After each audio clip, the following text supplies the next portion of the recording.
For decades, Jacob and his uncle, Laban, engaged in a battle of wits, one seeking to outmaneuver the other. Work, wages, and weddings were their arenas of combat. Finally, Jacob abandoned the fight and fled, as he had done after deceiving his brother.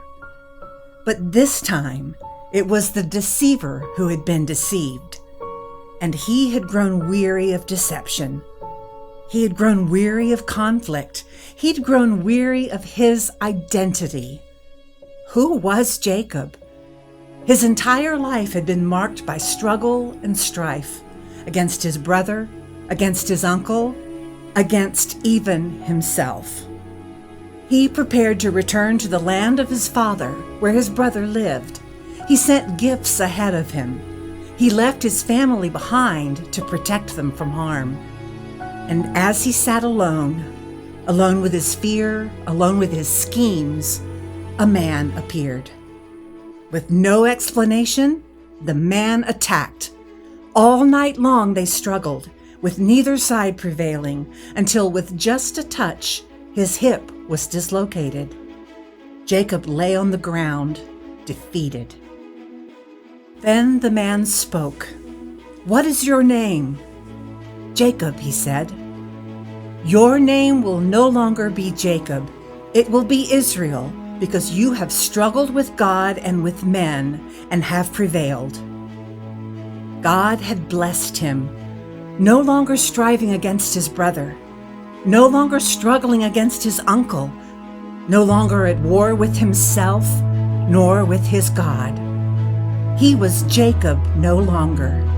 He was Israel, one who has prevailed with God, one who has struggled with him, one who is triumphant in him because he was humbled by him.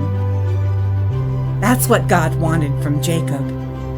Jacob had spent his life scheming, using his wits to gain the upper hand against his opponents.